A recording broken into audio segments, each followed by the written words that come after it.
Hi, welcome to Statistical Significance. If you read or hear about many scientific results, you'll probably run across the idea of statistical significance. Or you might hear someone say that a result isn't important because it's not statistically significant. In this video, we'll talk about how statistical significance is defined. As for what statistical significance means for a specific result, we'll see the perhaps unsatisfying answer that it depends. The content of this video will be related to the concept of p-values. You may be interested in watching the video "What's a p-value?" either before or after watching this video. Okay, let's get started. Here, we'll imagine that there is some scientific hypothesis that we'd like to experimentally test. We're going to test it by measuring some quantity, which we'll call Q. Q might be something like the mass of a particle, or the population density of a certain species of bird, or the rate of a disease in a population. As a concrete example, let's say that you want to test to see if a certain medication affects the rate of developing a certain disease. You know the rate, that is, the probability, of a person in the general population developing this disease. We will call that rate R general. You want to know if the probability for a person taking the medication to develop the disease is R general or some other number. So you decide to measure the rate of the disease among people taking the medication. So in this example, Q is the rate of the disease among people taking the medication. We don't know the true value of Q, but we'll call the true value Q true. When we measure Q, we'll get some result, which we'll call Q measured. However, due to measurement uncertainties, when we measure Q, we almost certainly will not obtain the result Q measured equals Q true. For simplicity, here we're going to assume that our measurement uncertainties are Gaussian. We'll call the measurement uncertainty sigma Q. This means that if we did the experiment many times, the measured values Q measured would be Gaussian distributed around Q true, and the Gaussian would have a standard deviation of sigma Q. Here we show the probability density for Q measured. Most experiments would give results near Q true, but a few would be far away. In particular, Q measured would fall within the range from Q true minus sigma Q to Q true plus sigma Q in about 68% of the times we conduct the experiment.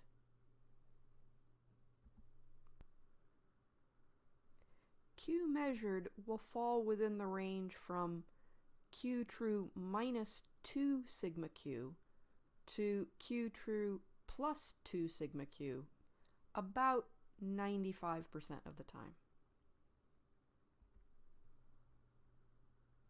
And Q measured will fall within the range from Q true minus 3 sigma Q to Q true plus 3 sigma Q about 99.7% of the time. Note that there is a small amount of white under the curve for Q measured more than 3 sigma away from Q true.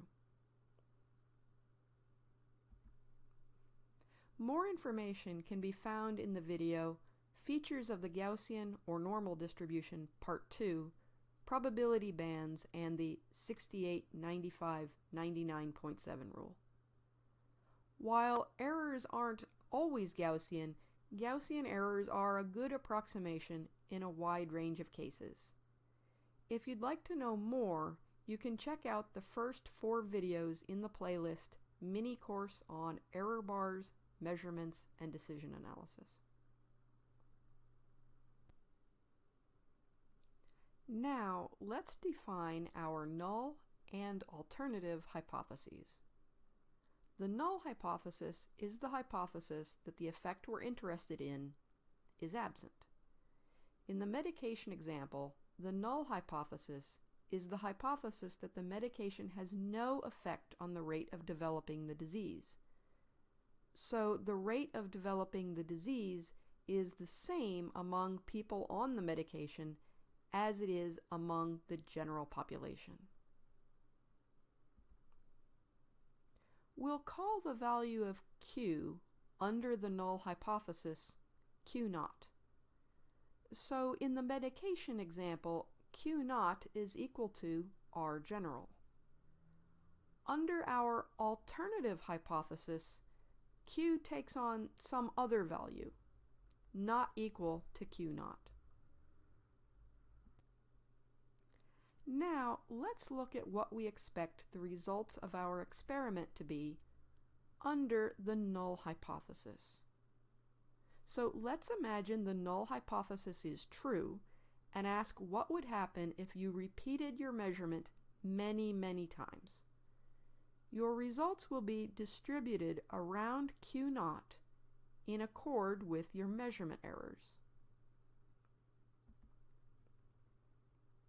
Now, before you do your actual experiment, let's ask, how strange would your result have to be under the null hypothesis for you to conclude that you should reject the null hypothesis?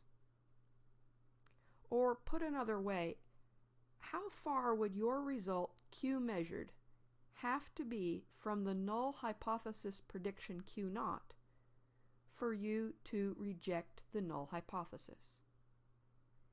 The answer to this question will determine what is called the significance level, alpha. Okay, one technical note.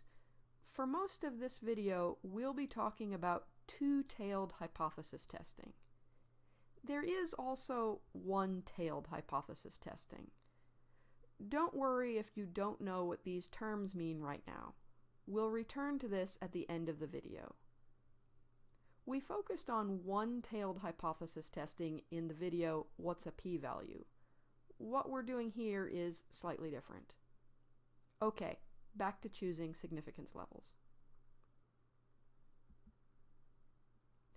Under the null hypothesis, 90% of experiments will return a value of Q measured within about 1.64 sigma Q of Q0.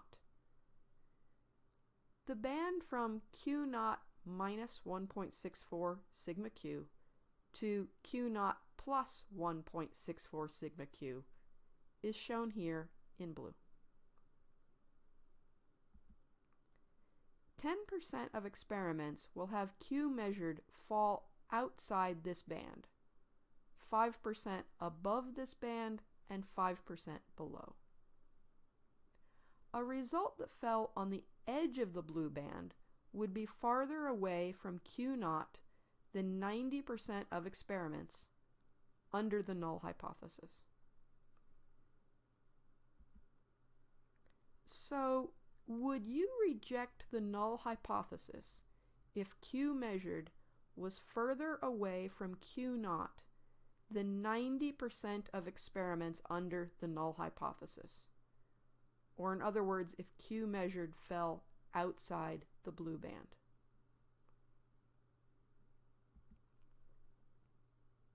Or how about if Q measured was further away from Q0 than 95% of experiments under the null hypothesis? This happens if Q measured falls more than about 1.96 sigma Q away from Q naught.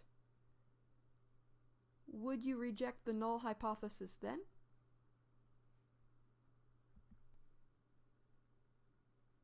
Or what if Q measured was further away from Q naught than 99.99994% of experiments under the null hypothesis? This happens if Q measured falls more than 5 sigma Q away from Q naught. Would you reject the null hypothesis in this case? So this question should be answered before the measurement is conducted. Once you decide under what circumstances you would reject the null hypothesis, we can define the significance level alpha. The choice of alpha is defined as follows.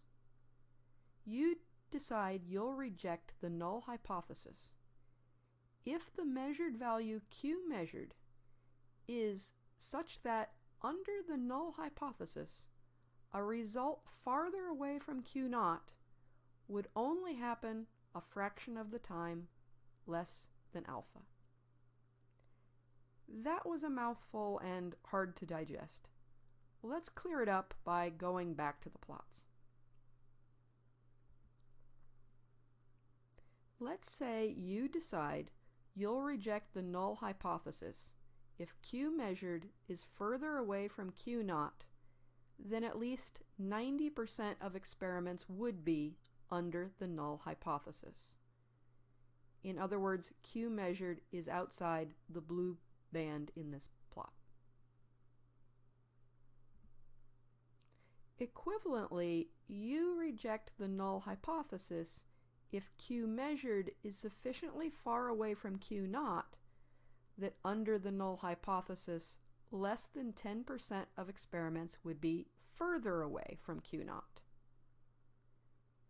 We convert this latter percentage into a fraction to get alpha. So you have chosen alpha equals 0.1.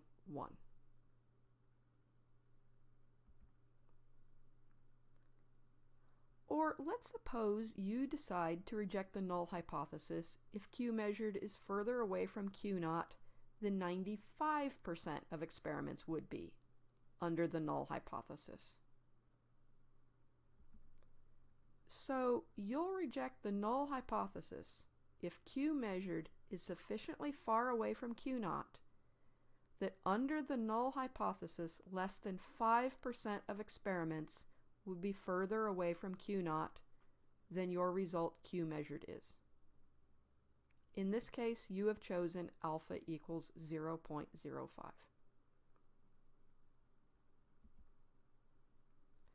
Or lastly, let's say you reject the null hypothesis if Q measured is further away from Q naught than 99.99994% of experiments would be under the null hypothesis. This means you reject the null hypothesis if Q measured is more than 5 sigma Q away from Q naught. This is the discovery convention in particle physics. So you'll reject the null hypothesis if Q measured is sufficiently far away from Q naught that under the null hypothesis less than 0.00006% of experiments would be further away from Q naught.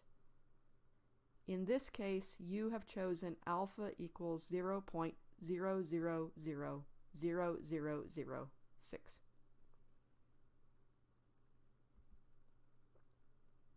The significance level alpha is a measure of how weird a result Q measured must be under the null hypothesis for you to conclude that you don't believe the null hypothesis.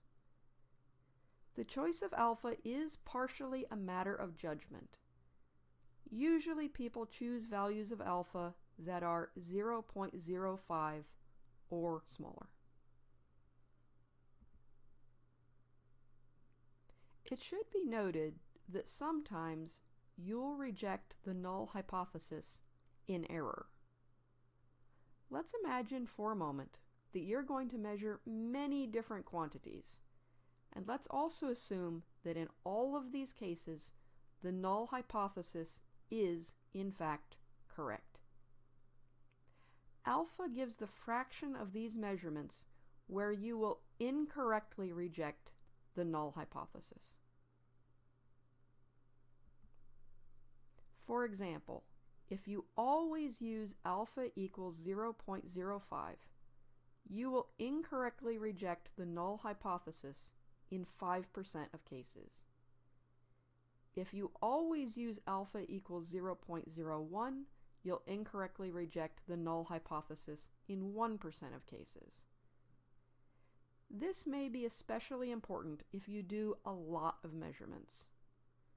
For example, let's say you measure 100 different quantities, each testing a different null hypothesis. And let's say that in each of these 100 measurements, the null hypothesis was actually correct. If you always use alpha equals 0.05, you should expect to incorrectly reject the null hypothesis in about 5 of your experiments. This is a manifestation of the look elsewhere effect. So if you are doing a lot of measurements, you may wish to choose a small value for alpha to reduce the number of incorrect rejections of the null hypothesis. The look elsewhere effect was a consideration in the development of the 5 sigma criterion for discovery in particle physics. For more information, you can check out the video, Why the Look Elsewhere Effect is Important.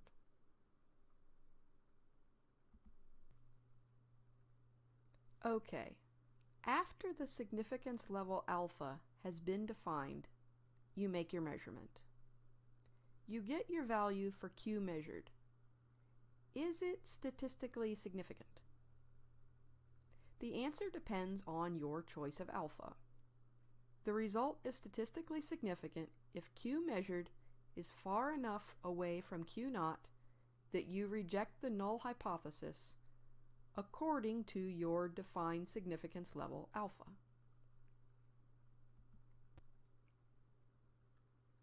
For example, let's say you choose alpha equals 0.1. Your subsequent measurement returns a value for Q measured sufficiently far away from Q naught that only 9% of experiments under the null hypothesis would be as far away from Q naught as the Q measured you obtained.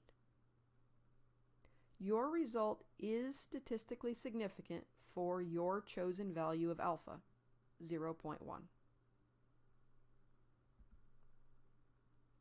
If before your experiment you had chosen alpha equals 0.05, then your result would not have fulfilled your criterion for statistical significance.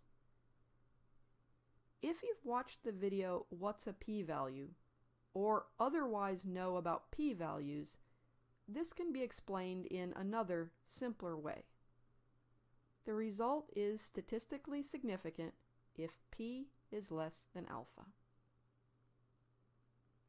Also, if you state that a result is, or is not, statistically significant, you should report the value of alpha used to come to that conclusion.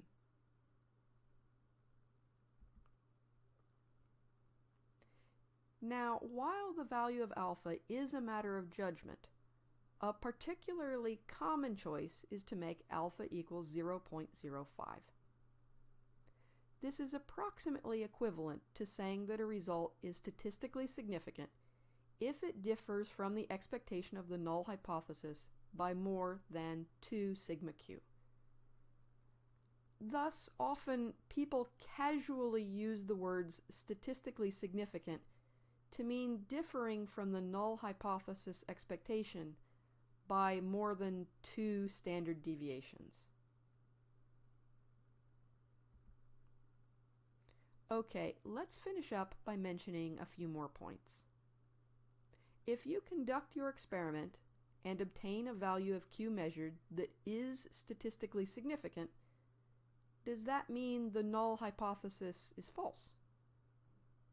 No, but it means that Q measured was far enough away from the expectation of the null hypothesis that it fulfilled your criterion to not believe the null hypothesis. On the other hand, if you conduct your experiment and obtain a value of Q measured that is not statistically significant, does that mean the null hypothesis is true? Not necessarily. It may be that Q measured is not equal to Q naught, but the difference between them is simply too small for your experiment to detect. Lastly, up until now, we were discussing a two-tailed test. It is also possible to do a one-tailed test. In some cases, the alternative hypothesis is not simply that the value of Q differs from the null hypothesis value Q naught. You may have an alternative hypothesis that predicts a specific value, QA, for Q.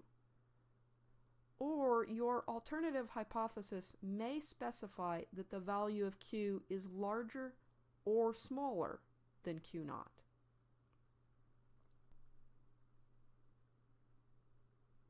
Let's say you're doing a test with an alternative hypothesis that predicts a value QA for Q. Here we plot the probability density for a future measurement Q measured under the null hypothesis.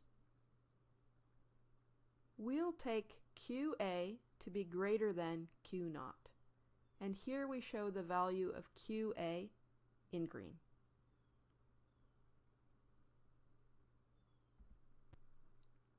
What happens if, when you do your measurement, you get Q measured less than Q naught? Your result Q measured may disagree a lot with the null hypothesis, but it disagrees even more with your alternative hypothesis. For the purpose of this hypothesis test, you probably don't want to call any result where Q measured is less than Q naught statistically significant. In this case, a one-tailed test may be more appropriate. In a one-tailed test, you reject the null hypothesis if the measured value Q measured is such that under the null hypothesis, a result above Q measured, for the case QA greater than Q naught, or below Q measured, for QA less than Q naught, would only happen a fraction of the time, less than alpha. Let's look at a plot. In a one-tailed test with QA greater than Q naught and alpha equal to 0.05, you reject the null hypothesis if Q measured is greater than the results of 95% of experiments under the null hypothesis. This means rejecting the null hypothesis if Q measured is greater than about Q naught plus 1.64 sigma Q.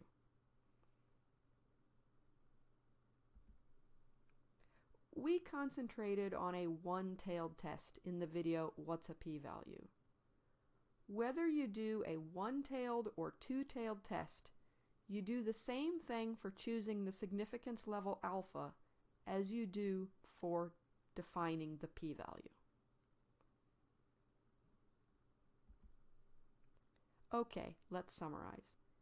In this video, we've looked at the concept of statistical significance. Statistical significance is a basic tool used in reporting and understanding the results of scientific experiments. The significance level alpha quantifies how unusual the result of a measurement must be in order to reject a null hypothesis. This alpha then defines whether or not the result is statistically significant.